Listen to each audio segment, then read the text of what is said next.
The Master Tavern Keeper's History of the Old World.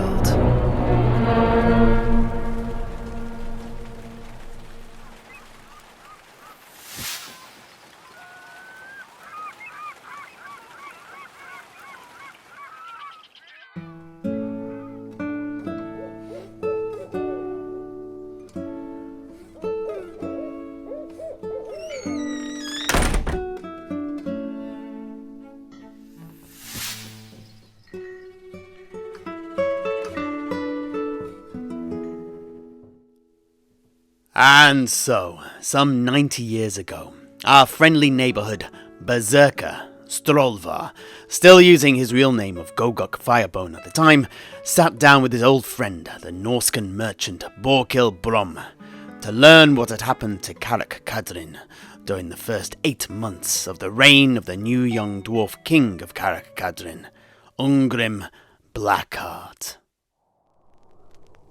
Karak Kadrin, 1472.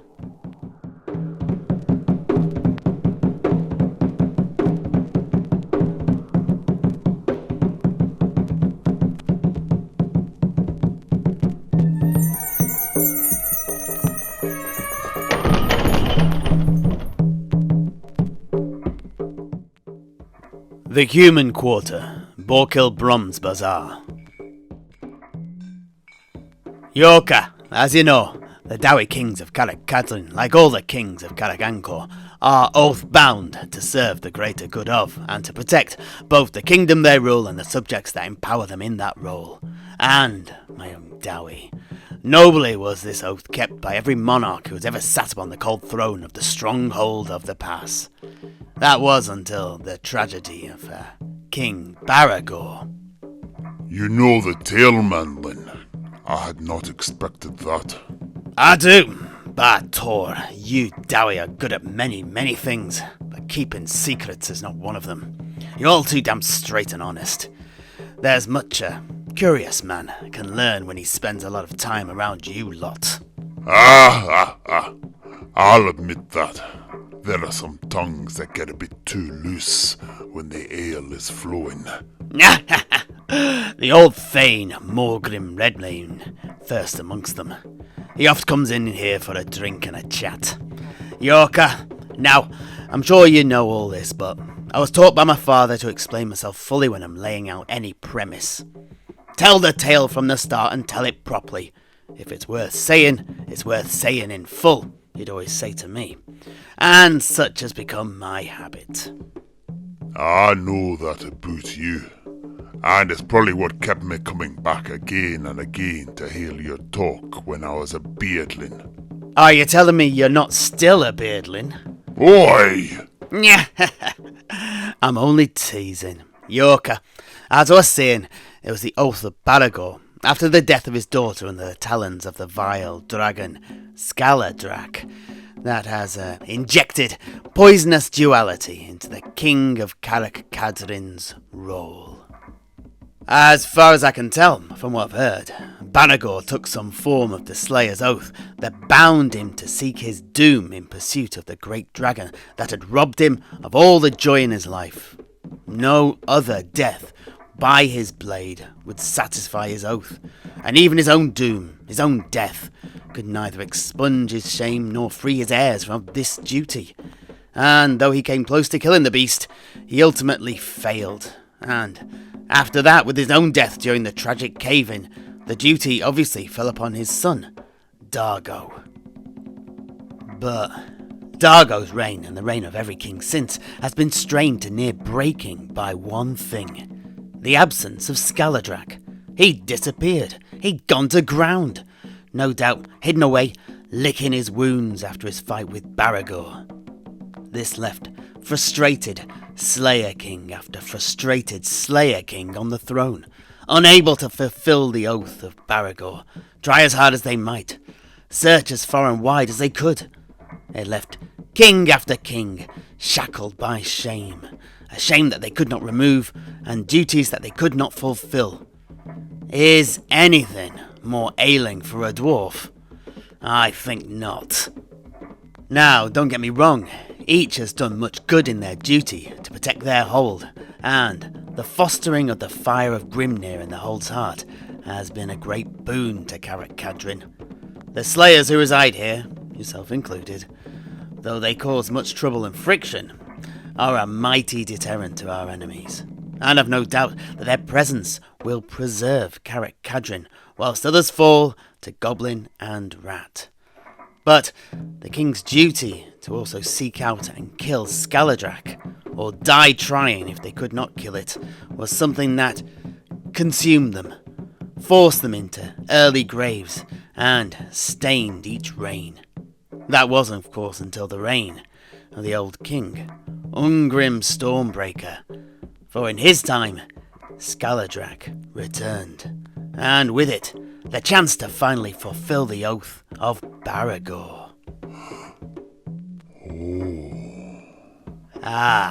Perhaps you've seen where I'm heading with all this. Let's find out. Tell me, my young Dowie, did the old king Ungrim Stormbreaker kill Skaladrak? No, he did not.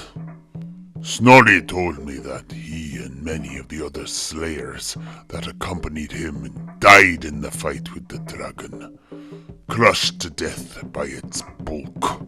I heard the same. But then tell me, did Skaladrak survive the fight? Is Skaladrak dead? He is. Snorri Stormbreaker and I saw the body of the great dragon upon the plain of bones. We have some of its teeth, as well as gems and gold from its corpse to prove it. Look. This piece here I took from Skaladrak's body. It has the runes of both Baragor and his daughter upon it.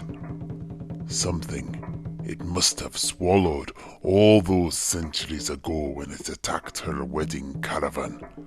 And this is not the only bit of evidence we have. We found other priceless gems from that period in the Drake's corpse. Where else could such long-lost treasures have come from but the body of Skaladrak? But is evidence even necessary? You have my word. I swear a most solemn oath to you now that the body we discovered was that of the great dragon. Surely that is enough. You're a dwarf through and through, young Gogok. And for me, yes, your word is enough. I know you.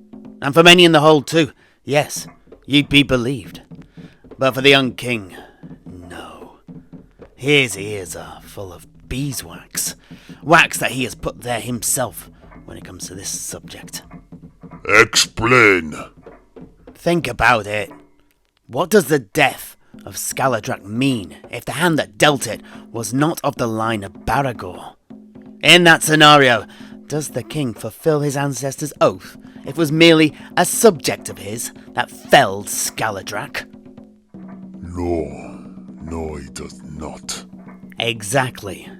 Your father stole the new king's chance to wash away his family's shame. And perhaps what's worse is that it wasn't even a native of Karak Kadrin that did the deed. It was an outsider, a Norscan, like you and me. Now do you understand the anger of our young new king? He has inherited the yoke of his line, but the death of Skaladrak has robbed him of any chance of fulfilling his oath, of repairing the throne. That is why his heart is black. His youthful dreams and ambitions have been dashed to death upon the rocks. The crown is sullied, and will remain so evermore. All young Ungrim has to keep his dreams alive now is hope and denial. Hope that he can still expunge the shame of Baragor through the denial that Skaladrak is even dead. If he clings to this, he still has a chance to redeem his line. You asked about the dark mood that hangs over the hold. It is simply this. Fearing Blackheart's anger, no one dare say that Skaladrak died by the hand of your father, Thorin the Crazed. No one. The king is indulged in his fantasies. But your coming is the kiss of death to this hope. Your evidence is the headman's axe to Ungrim's redemption. Stop now and think. Do you reckon the king will welcome you and Snorri with open arms? You are the harbingers of his father's failure and the doom of the line. I would advise against going to him with this news you bear. At worst, he will cut off your heads with the axe of Dargo to silence your truth-telling tongues. No doubt cursing the iron oaths of vengeance that temper the blade as he does so. But if he does not... Oh, you think he will accept his fate with grace and gratitude? I put no stock in that hope. He is young and hot-headed, and eager to lash out. I see. But Snorri and I have no choice. We must tell him of the fate of Skaladrak. It is our duty. Ha! Dwarves, you're all so straight. Better that than the alternative. Once it, I had better rest. I'll meet back up with Snorri tomorrow night, and we will go see the king. Oh, no you won't. What? You'd better explain yourself. I'm not trying to stop you. It's that he's not here. He's out hunting with his hammerers and a throng of slayers. Hunting? Hunting what? Skaladrak is dead. Ah, yes. But Blackguard doesn't believe that. He claims he have found and is tracking the great dragon itself. But how can that be? It is not. I spoke to a dragon slayer, and he claims it is one of the brood of Fyrskar, mighty offspring of Skaladrak, long ago felled by the great hero Dorin Heldor. Oh, yeah, I'm sorry to interrupt your retelling of Strollvard's story, Master Tavern Keeper, but who is Dorin Heldor? Oh, really? You've never heard of Dorin Heldor? Now, he is an important figure, and worth us taking a brief aside for.